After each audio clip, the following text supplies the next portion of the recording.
Good afternoon. I'd like to welcome you to this session, breakout session this afternoon. I'm Mayor Darrell Seymour of the City of Show Low, and I'm grateful to be here today. To kind of get things started, I think it's important, maybe you guys didn't hear this topic, this last little news flash. An elderly Florida lady did her shopping, and upon returning to her car, she found that 4 males were in the act of leaving with her vehicle. She dropped her shopping bag and drew her handgun and proceeded to scream at the top of her lungs, "I have a gun, and I know how to use it. Get out of the car." The 4 men didn't wait for a second threat. They got out and ran like mad. The lady, somewhat shaken, then proceeded to load her shopping bags into the back of her car and got into the driver's seat. She was so shaken that she could not get the key into the ignition. She tried and tried, and then she realized why. It was for the same reason she had wondered why there was a football, a frisbee, and 2 12-packs of beer in the front seat. A few minutes later, she found her own car parked 4 or 5 spaces further down. She loaded her bags into the car and drove to the police station to report her mistake. The sergeant to whom she told the story couldn't stop laughing. He pointed to the other end of the counter where 4 pale men were reporting a carjacking by a mad elderly woman described as white, less than 5 feet tall, glasses, curly white hair, and carrying a large handgun. No charges were filed.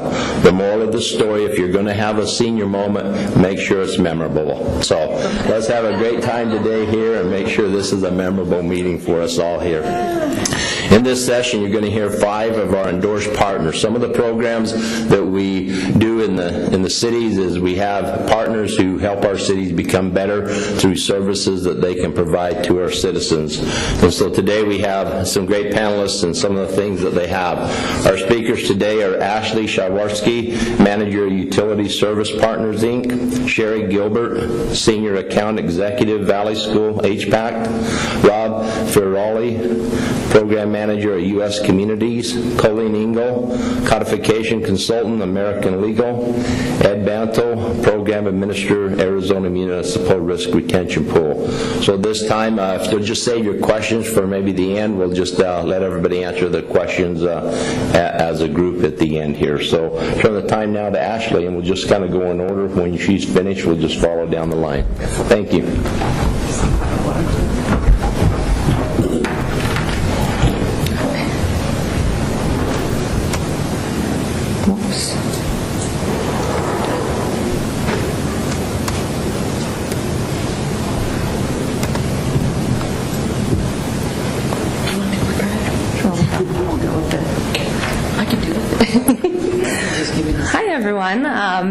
My name's Ashley Shawarski, and I represent the National League of Cities Service Line Program.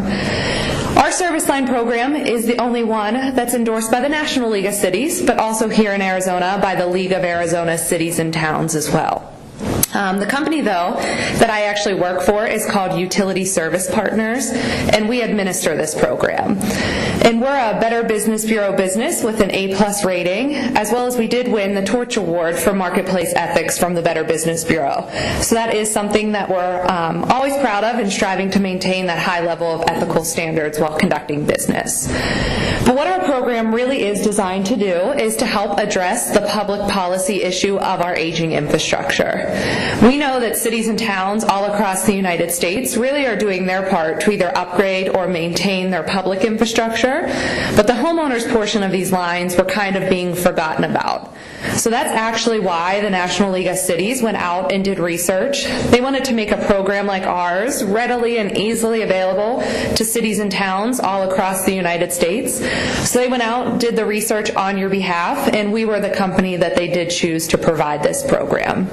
So what we would do is we would partner with your city and town in order to make our completely optional program available to your residents. And we provide homeowners with protection on their external water lines, external sewer lines, as well as their in-home plumbing. And we provide these services with a complete turnkey approach for your municipality, and where we handle all the aspects of the program, the marketing, the billing, the claims management, and customer service. And there would be absolutely no cost to the town if you choose to participate in the program, and the town would actually receive an incremental revenue stream for your participation as well. What I always always find to be the biggest benefit of our program is that it really just helps to raise awareness. Pretty much every community that I speak with, I'll hear the same thing, that if a resident has some type of issue with one of their external lines, most of the time their first call is to someone there at your city. And then you may send someone out only to determine that the issue is on that resident's portion of the line. And someone is left being that unfortunate bearer of bad news, letting a resident know that these lines are not covered by your municipality or covered by their homeowner's insurance. So that's really why I think of our program as a free public awareness campaign, because all of the residents within your community would receive a letter in the mail, and the beginning of that letter really helps to educate a resident of what their service line responsibility is and lets them know that the municipality has partnered with us in order to make this program available to them. So that way, even if one of your residents choose not to enroll, at least in the future they are well aware of what their service line responsibility is, and that you as the city really try to take a proactive approach at helping to educate them of this. Also, a huge benefit of our program is the peace of mind, because now a resident knows if they want, for just a few dollars a month, they are able to transfer the risk of these lines onto us.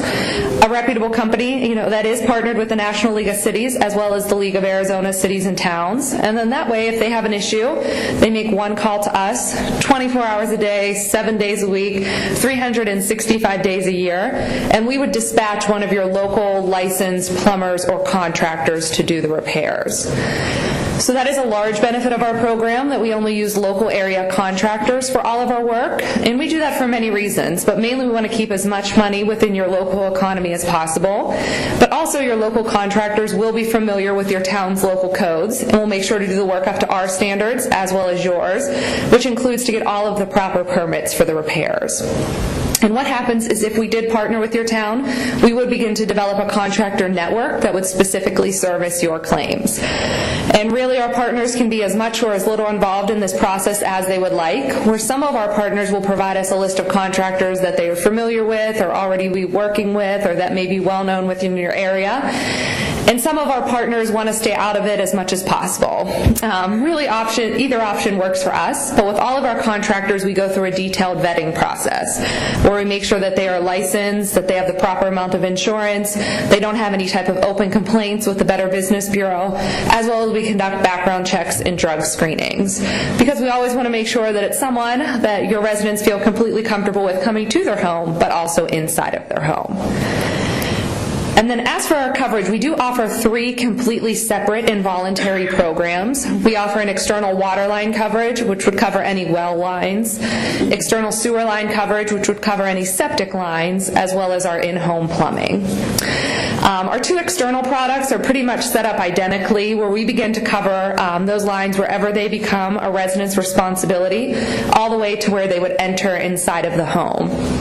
So that way, if one of your residents were having an issue, whether it's a broken, a cracked, a leaking pipe, a tree root issue, a clog that needs cleared out, really anything that impedes the flow of those lines, they just make that one call to us. We send out that local plumber, and what they receive for their coverage is up to $8,500 towards each and every repair incident.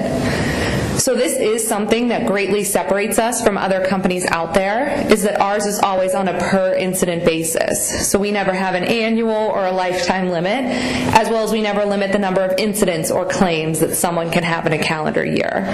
So again, it's always up to that $8,500 towards each and every repair incident, as well as we never have a service fee or deductible, because we would never want, that $50 or $100 service fee to deter anyone from actually giving us a call and getting their issues taken care of. And then lastly, our third product, it is the in-home plumbing, and this was really developed by request of our current municipal partners, as it kind of was that missing piece of the puzzle. And this covers any of the water, sewer, or drain lines that would be in the home after the point of entry that either may be broken or leaking. It also includes any lines that could be embedded under a slab or a basement floor, and coverage for the repair of clogged toilets. And this is very similar, where there is never a service fee or deductible, no annual or lifetime limit. We never limit the number of claims that someone can have in a calendar year. And for the in-home plumbing, it is always up to $3,000 towards each and every repair incident. And we really do come to find that when someone chooses to enroll in any of our products, they typically are a little bit more proactive about getting their issues taken care of. Because you know everyone is always nervous to give that plumber a call because you have no idea what it's going to cost. So now the homeowner knows the cost of determining what their issue is and getting it taken care of is not coming out of their own pocket. Also, another feature of our program is actually the revenue portion for the city. So what the city would receive in return for their partnership with us is 50 cents per month per paid warranty contract. So essentially, if one of your residents did choose to enroll in all three of our products, our water, sewer, and in-home plumbing, then the city could receive up to $1.50 per month per household, and that is paid to you in the form of a revenue every January. And a lot of our partners do different things with this. Obviously, anyone could do anything that they like, and some just put it into the general fund, but also some of our partners have used it to help homeowners that may be having trouble paying one of their utility bills from month to month. I know some use it to either pay for their National League of Cities dues, and even one of them uses it to help pay for their annual fall festival. So it's really however you as your municipality sees fit. And I know the big thing everyone always wants to know about is how we market our program. So we only market by direct mail, so you don't have to worry about us calling door to door, anything like that. We standardly have 2 to 3 mail campaigns per calendar year, which are in the spring, the fall, and the winter. And the reason why we have multiple campaigns is because we offer multiple products. But one nice thing is we would never mail that letter out to a resident unless we did have your review and approval prior. We always want you to have input on the message, but also know exactly what your residents are receiving. We know that you know your residents better, so we always like your input on those letters. One thing though, we do handle all the aspects of the program. We do the marketing, we do the billing, the claims, everything like that. So if someone wants to enroll, they just return the form to us, give us a call, go to our website. We know that you have more than enough going on in your town, so we do handle all the aspects of the program. But once they enroll, all of that correspondence is directly between us and them. And just to give you an idea, we do now have over 500, close to 550 municipal partners all across the United States. We do have, here's the list, we do have 27 municipal partners here across the state of Arizona. And just to give you an idea, we have saved residents just under $5 million here in Arizona since we began operating here. And I guess that's it for me today, but if you have any questions at the end, I would be happy to answer them, or I'm out there at a booth. So thank you all. Thank you. Thank you, Charlotte. Ashley, let's give her a hand. Next up, we have Sherry.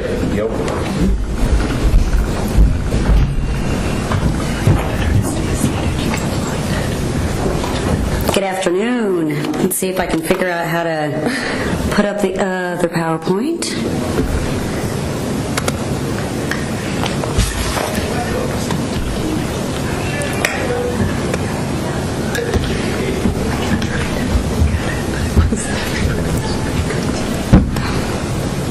He said he had them all open. Do you see them? Down at the bottom. Down at the bottom, they should be all lined up. Ah, there we go. I saw them all and I put it out. There it is. How is everybody this afternoon? That light is directly in your eyes. Did you see that too? Wow. I'm going to go back and sit down so that I actually can see you all and communicate without feeling as though I'm in a spotlight there. It was blinding. That's bad.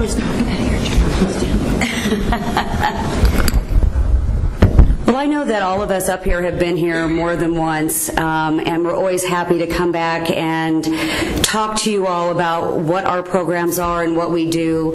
I know that for HPACT and Valley Schools, you'll see both logos up there. It always takes me a little bit of explaining to let everyone know kind of what that relationship is. Our company has been around since 1987. We started with property and liability liability insurance, moved on to workman's comp when they saw how successful the initial trust was, and then great minds got together and again said, why aren't we doing this for employee benefits?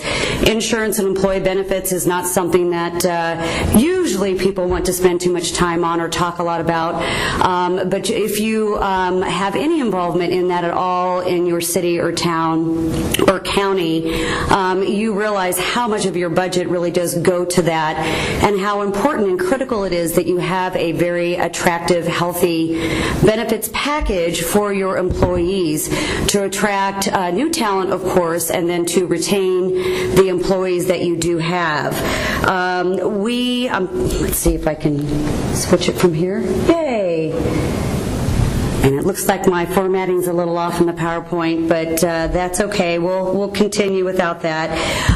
Valley Schools was formed initially and still is under what is called an intergovernmental agreement, which I'm sure you have some familiarity with, and that would be under Statute 95201. Don't expect you to know what all that is, but my reason for saying that is just to let you know that we also are part of the state retirement system.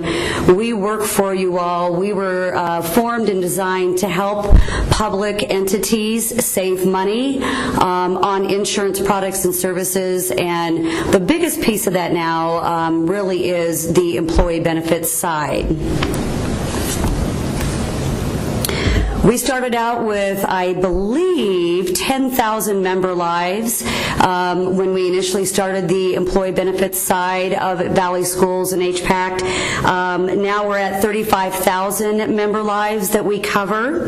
We're also proud to share this next statistic, which is a hard thing to say, so we are very proud to say it. If any of you have ever had the privilege of being involved in a renewal process for medical for your city or your town, you know how intense that is and how you generally never get good news. It's never the consultant or a carrier coming in and saying, you guys have done so well this year and your employees are so healthy, we're going to drop your rates by 10%. That never happens. If it does happen, it's an anomaly and it's something to be celebrated, but typically it goes the other direction, which is one of the reasons we exist, is to help level the playing field in that arena on a few different ways. So collectively for our groups, of those 35,000 member lives, they've only experienced a 3.32% renewal average the last 4 years. That's not an easy thing to do. We like to think that we are able to achieve that, not just through our efforts as the consultant and the plan administrator for our groups, but also through the efforts of our members and their ability to willingly implement innovative programs and be willing to try new ideas and strategies to help them save money while still meeting the needs of the employees for all of their medical coverage and all of their ancillary coverage as well.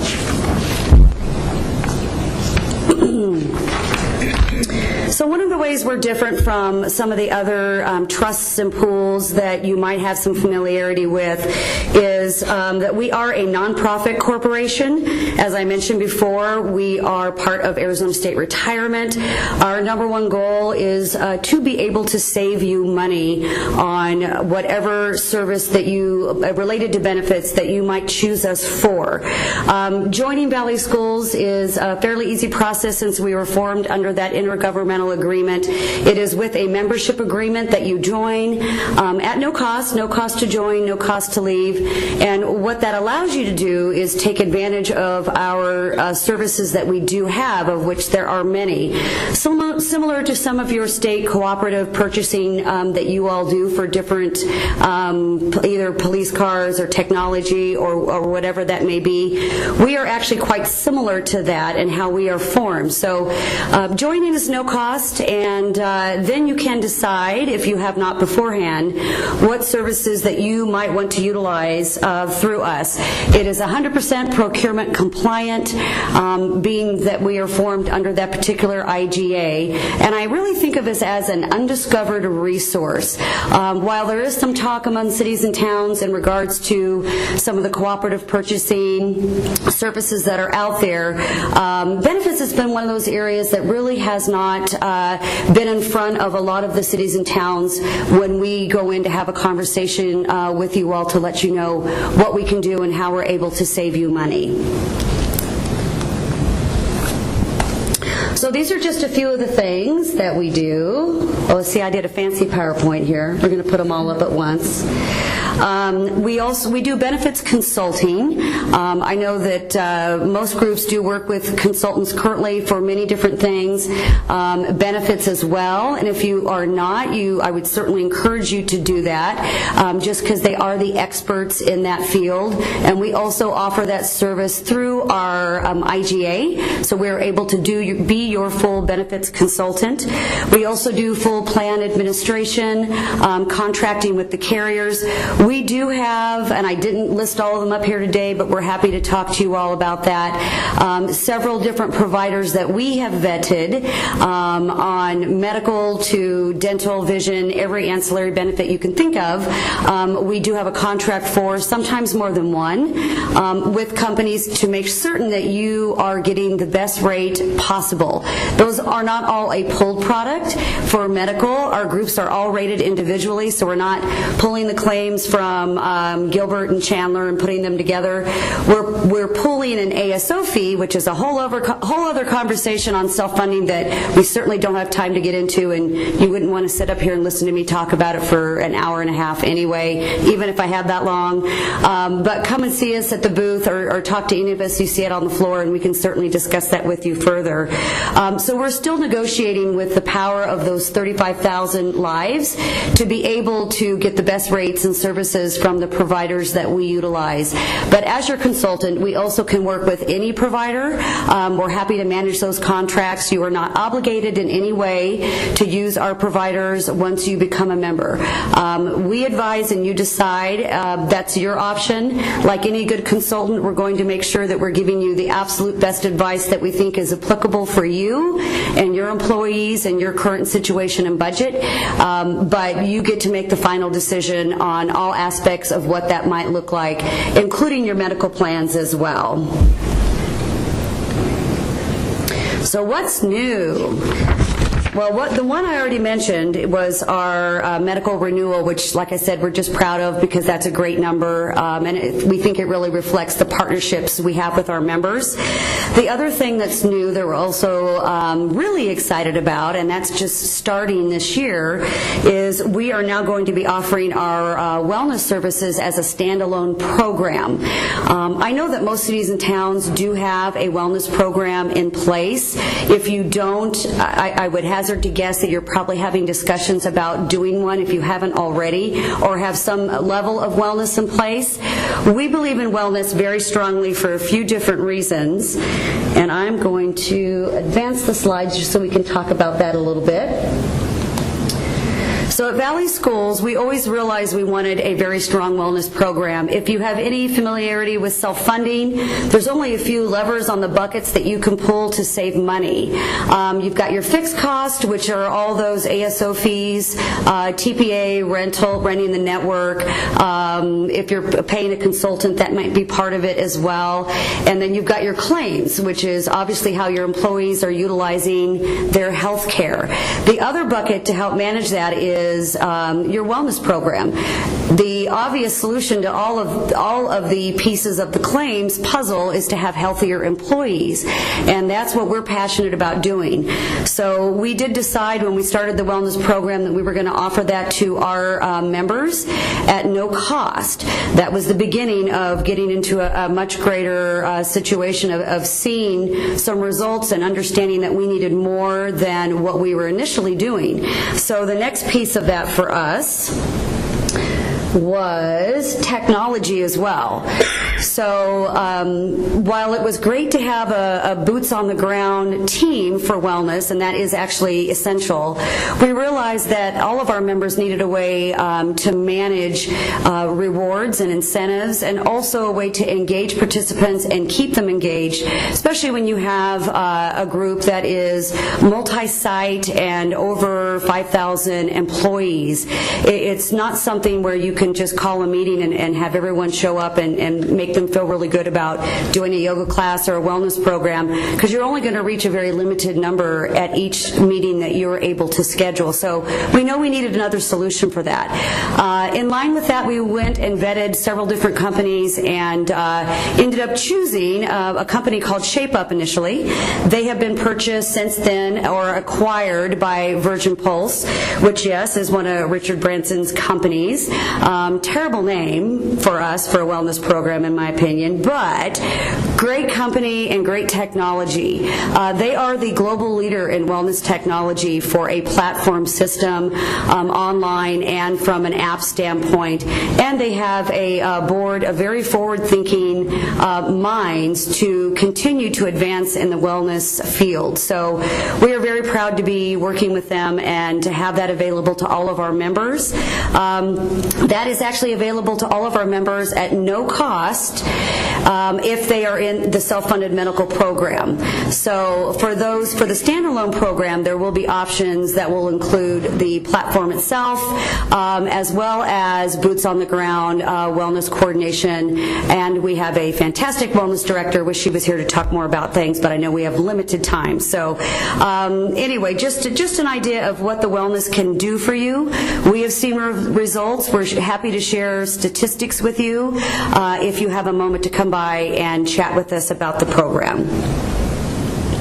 So I won't go through this. I know I've already hit my 8 minutes. Just to reiterate what I mentioned before, we advise you decide, again, if you would like to speak to us about becoming a member. What that does is give you access to any of our contracts with our provider network or our consulting services, or in this case, a standalone wellness program that we are very passionate about and continue to ramp up our programs on. Just a few faces of the team. We have a lot more than that, but that's just a few. And we're here to help you with any questions you may have, so feel free to get a hold of us after today. Thank you, Sharon. Appreciate it. Thank you. Next up, we have Rob with Program Manager, U.S. Communities. Let's see if I can figure this out here. There we go. Yeah. Whoops. I got to get the slide. Yeah.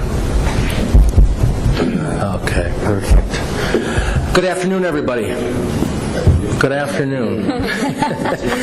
My name is Rob Fiorelli. I'm a Senior Program Manager with U.S. Communities. Kind of quickly to dovetail off of Mayor Seymour's introduction, Sam went into his boss's office one morning and said, "Sir, I've got 3 companies that are really after me, so I'm coming to you to respectfully ask for a raise." So Sam and his boss were bickering back and forth, and finally his boss agreed to give Sam a 5% raise. So Sam gets up from his chair with a big smile on his face, and as he's walking out, the boss says, "Hey, Sam, by the way, who are the 3 companies that want you?" Sam said, "The electric company, the gas company, and the water company." So I guess the moral is to make sure that you do your due diligence, ask all your questions, make sure that you have all the answers before you make that decision. How many of you in here are familiar with what a cooperative is, a purchasing cooperative? Okay. How many of you know if your city or town utilizes a purchasing cooperative? Okay, good. So we at U.S. Communities, we are a national government purchasing cooperative. We were actually created by government, for government, to help purchasing people save time and money in the whole procurement process.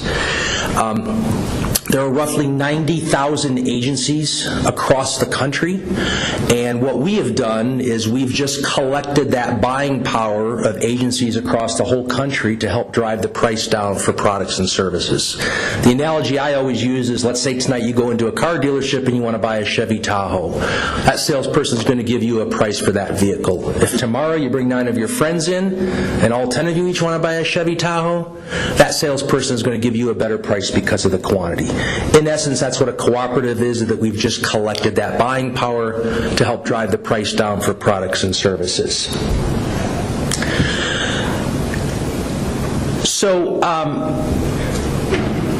why U.S. communities? What makes us different? Well, probably first and foremost is the people. We have program managers like myself across the country. There's 16 of us that meet with agencies on a daily basis. We're talking to procurement people. We're talking to a lot of the end user departments and talking to them about what their needs are. And we're not there to hard sell our program or any one of our contracts. We're just there to educate them and show them the value of the contracts. If they see value in the contracts, great, and if they don't, but that's certainly okay too. I can tell you, we meet with agencies every day, and the first thing that agencies tell us is, we're short-staffed. We don't have the people that we once had, and there's a lot of time and money that goes into putting together a bid or an RFP. This program can help circumvent that process. So all of our contracts have all been competitively bid by what we call a lead public agency. Okay? How many of you in here are familiar with NIGP, National Institute of Governmental Purchasing? I wouldn't think too many. They kind of oversee government procurement and public procurement. They're the gurus, I guess you could say, when it comes to public procurement.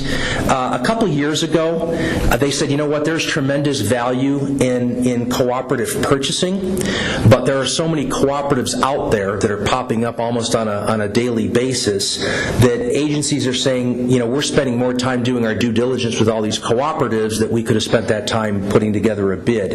So NIGP put together a national accreditation program for cooperatives, 141 sets of criteria that you have to either meet or exceed. And last year in June, we were awarded as a nationally accredited cooperative by NIGP. To this point, we're the only cooperative that has that accreditation. So I just mentioned that to you. It kind of goes back to the due diligence aspect, that when you're looking at utilizing a program that is cooperative purchasing, certainly just make sure that you do all your due diligence. So we have an advisory board. It's made up of 31 purchasing professionals from across the country. They help to oversee our program. They give us guidance. They tell us what's going on in government procurement, what we should be doing, what we shouldn't be doing. Many of these advisory board members that you see here are what we call our lead public agencies. And I'll talk about in a minute what that lead public agency model that we use looks like. But you can see Maricopa County is one of our advisory board members and one of our lead public agencies who solicits a number of contracts on our behalf. But you can see just alone what these agencies spent through the U.S. Communities program last year.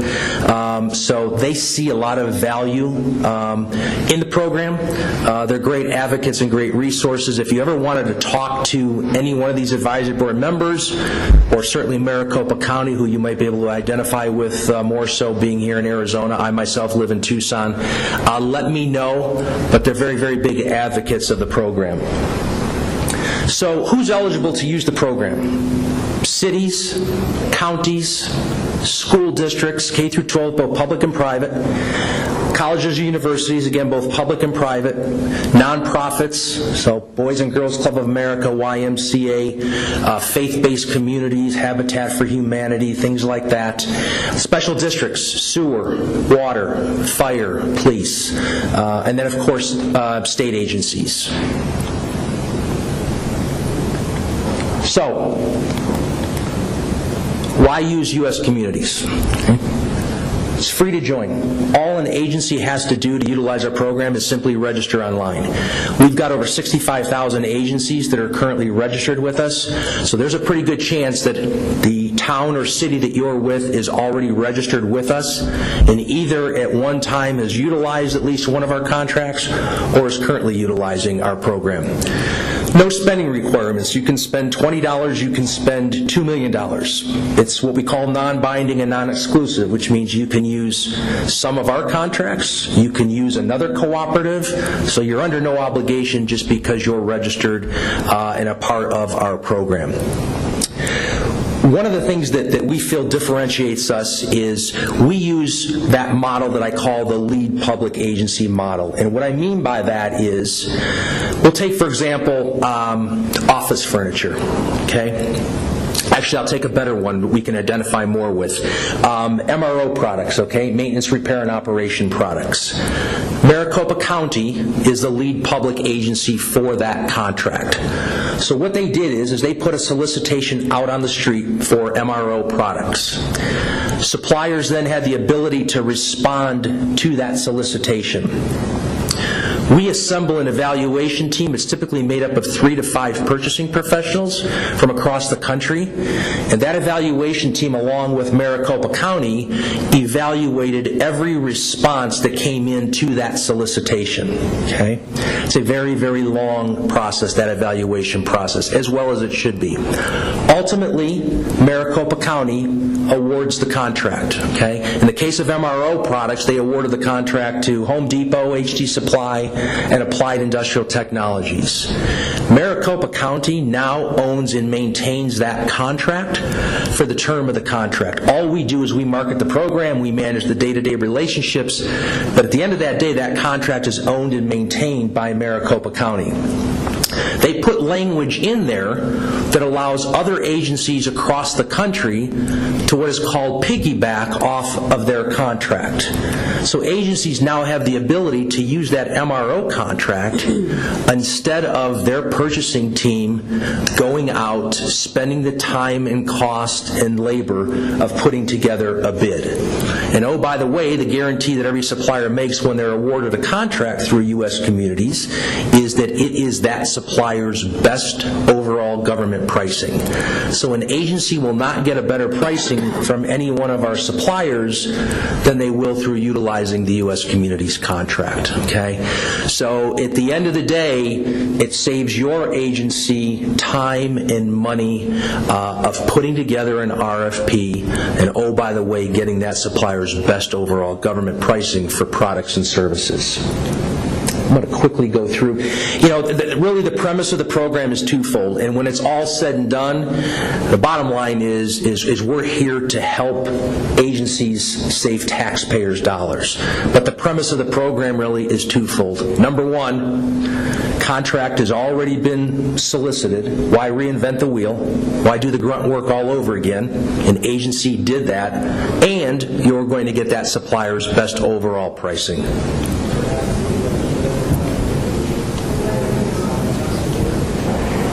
These here are the suppliers that hold contracts through our program.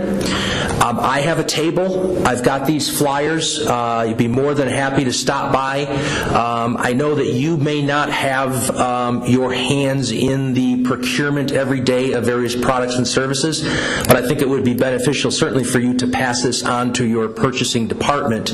But you can see we touch a lot of different areas. Everything from computers and technology to office furniture to park and playground equipment to food and everything in between.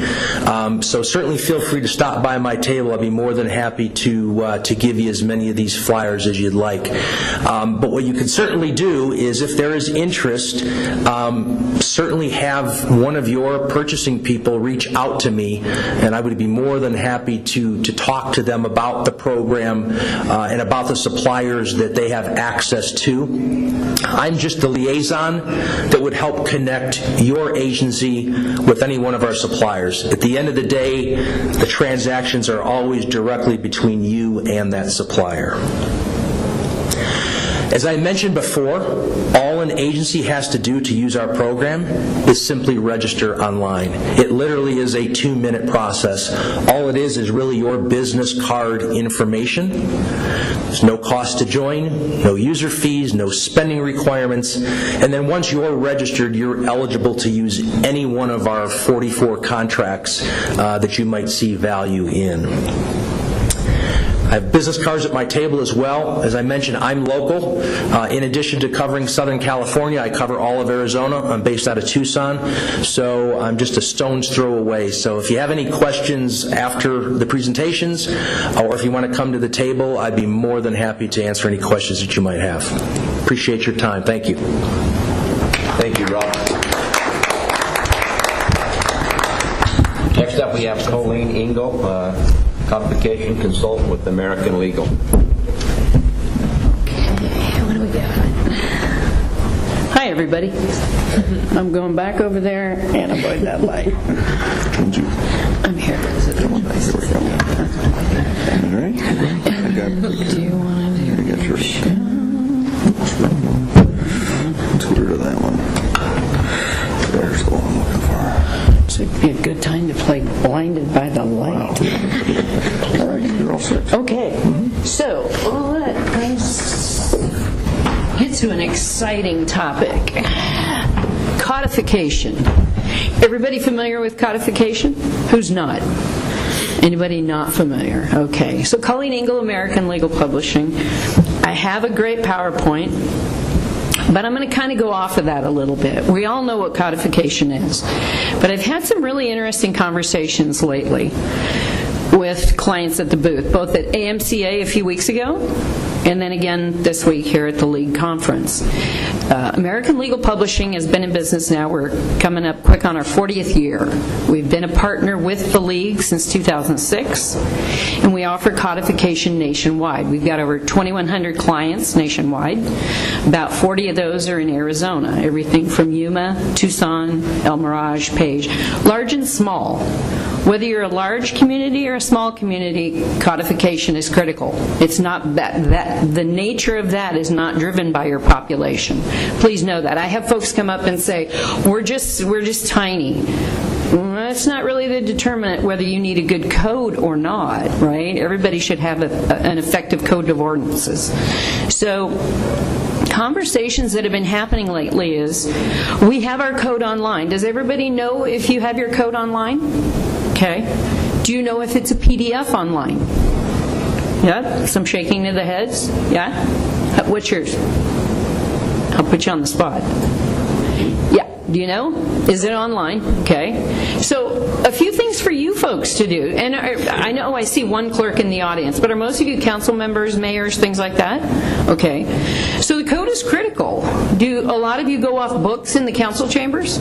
Okay. Any idea when it was last updated? Those are things that you want to ask yourself. I could take you through a PowerPoint that would describe codification and describe a lot of topics. But real things for you to know is where you are with your code today. As you're looking in the book, do you know when it was last updated? Okay?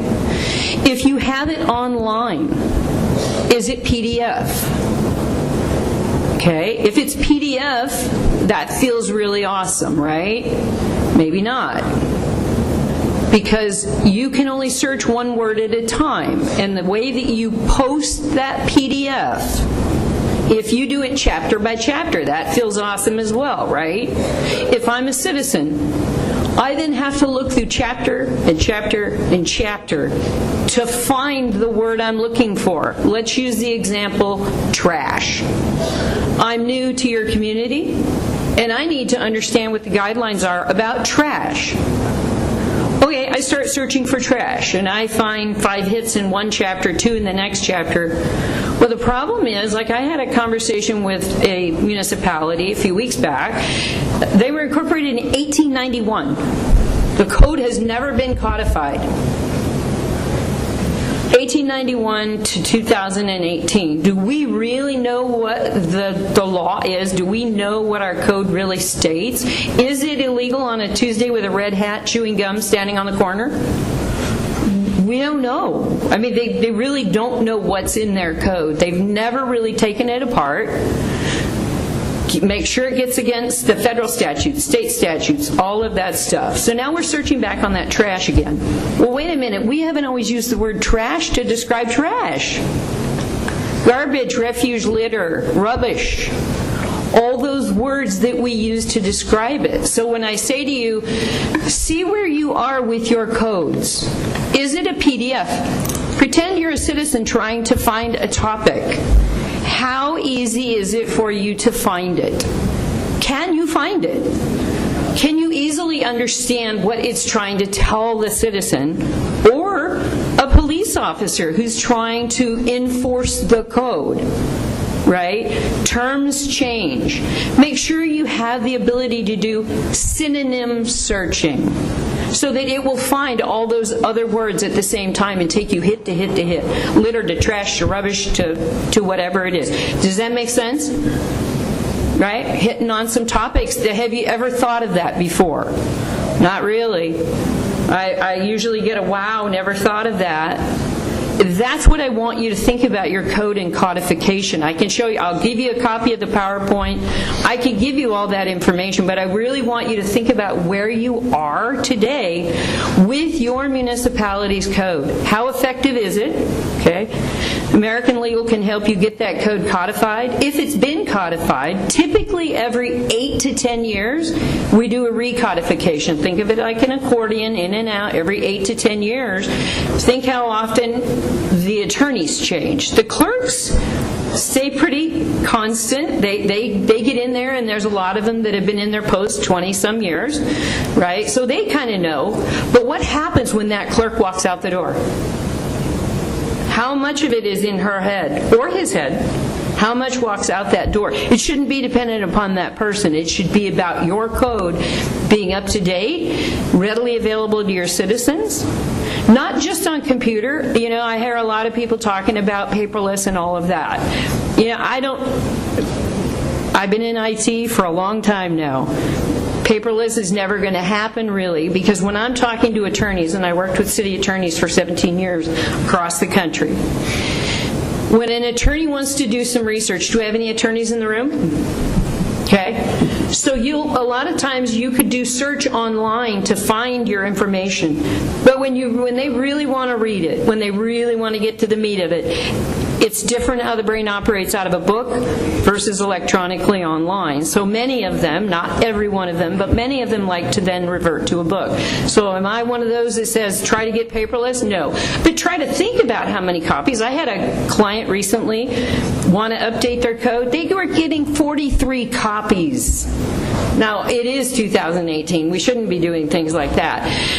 And I would say from a cost perspective, pay attention to those details. And you may not be the one tasked with that, but it doesn't hurt to ask that question about your code. Find out what's going on with your code, right? If you're using a codifier, when's the last time that you opened it up to an RFP? To see that you're getting the best bang for your buck. You know, I live in a city. I want them to be getting bang for the buck, so get bang for the buck. Not always about lowest price, obviously. It can be about service, right? Our staff has the highest attorney-to-client ratio. Why does that matter? Well, there's a difference between a person who went to school for maybe English, you know, they're well-trained, they've got the education, but if they're not trained as an attorney to actually go through a legal code, it makes it a little tougher. You may not be getting that type of editorial support that you really need for your code. So, obviously, being an endorsed partner with the League, we're here every year. I'm always at the AMCA. I want to get in these conversations. Don't just want to describe codification and take you through the same old rigmarole. Really want you to think about where you are with your town's code. Be happy to answer questions at the table. Be there all day today, tomorrow. So stop by. It's Colleen Engel, American Legal, and always a pleasure to be here. Always some great conversations. Yeah, love to engage in those conversations. So questions at the end, be happy to answer anything you have. Thank you. Thank you, Colleen. Our final panel panelist today is Ed Bantle, Program Administrator from Arizona Municipal Risk Retention Pool. Welcome, Ed. Thank you. Thank you, and I'm sorry for walking in late. We had a little instance that we had to take care of, but I don't have a PowerPoint, so I don't need to go up there. I just want to talk a little bit about the risk pool for those of you who are members of AMRP. The Arizona Municipal Risk Retention Pool was started in 1987.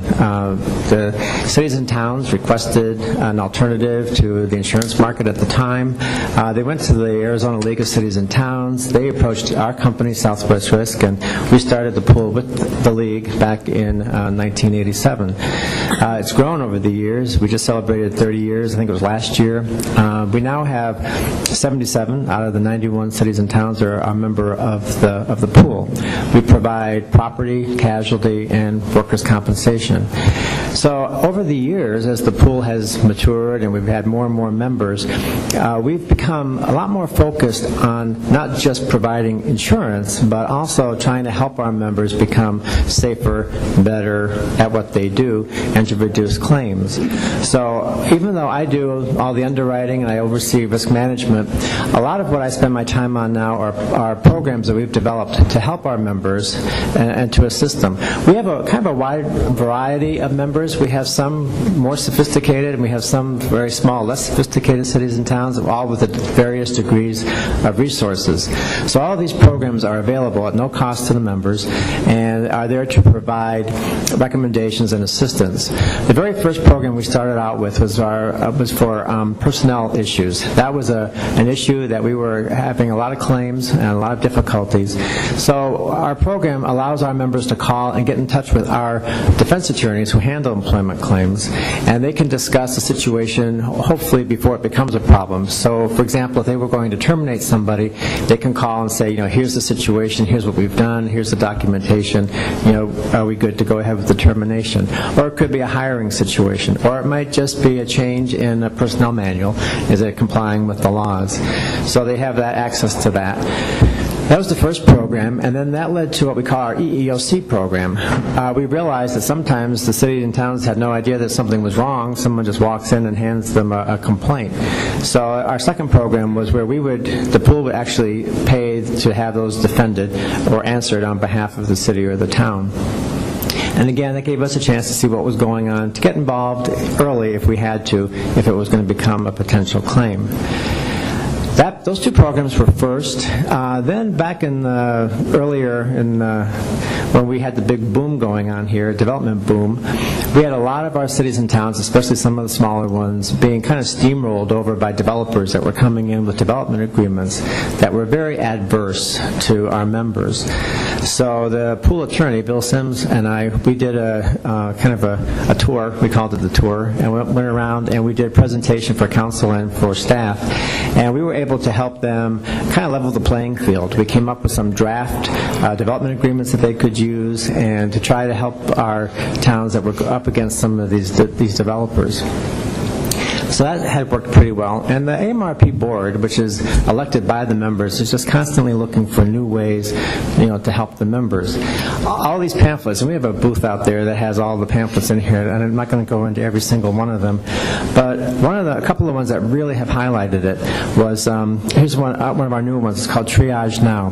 This is for workers' compensation, and we pay for the service for all of our members, and the members, when the employee has an injury, they pick up the phone, they call Triage Now, they speak to a nurse, the nurse takes all the information, completes the first report of injury, sends it to us and to them simultaneously, so we get the claim usually within 10 minutes of it happening. They'll either treat the claim as first aid if appropriate, or send them to the appropriate doctor or hospital. We have seen, in almost going on 3 years now that we have started using this, a 45% decrease in volume of claims. And what that represents is a lot of the claims that we were seeing that were going to doctors in emergency rooms were really first aid. That's helping our members tremendously, because what we're seeing now, their E-mods are dropping, and as their E-mods drop, of course, their premiums go down. So most of our members are seeing immediate savings through the use of the Triage Now program. We also discovered that a lot of our cities and towns were signing IGAs and other contracts that, again, were adverse to our members. So we've developed an IGA program, and our members can send in their IGAs, their contracts to me. I refer them over to Bill Sims, again, the pool attorney, and he looks at them for some of the legalities, the indemnification agreements, and I look at it from the insurance perspective, because we would have to be issuing certificates of insurance, and we want to make sure that if they're signing an agreement, that what they're signing is actually covered by the policy. So that helps to make sure that they don't have a gap in their coverage. We have some online training. We pay for the online training. Our members have taken to online training like crazy. The last time I checked, our members had completed close to 70,000 classes. It's everything from driver's training to employee harassment to everything that you can kind of imagine. They have really taken advantage of that program. And one of our new initiatives that we just started this year is we decided to take a really good look at the property. So we have actually hired professional property appraisers, and they're going to go through every town, and they're going to evaluate all the buildings for proper evaluation and for contents. So it helps us to make sure that they are properly evaluated. So in the case of a total loss, they have the appropriate coverage. But it's also going to give our members, something really good for their own asset lists. The next one that we have, which we're going to roll out probably September 1st, is our law enforcement program. I handled claims before I was on the underwriting side, and when you're handling a police liability claim, there's nothing worse than asking for the policies and procedures and finding out that they were written 20 or 25 years ago and that nobody's even adhering to them.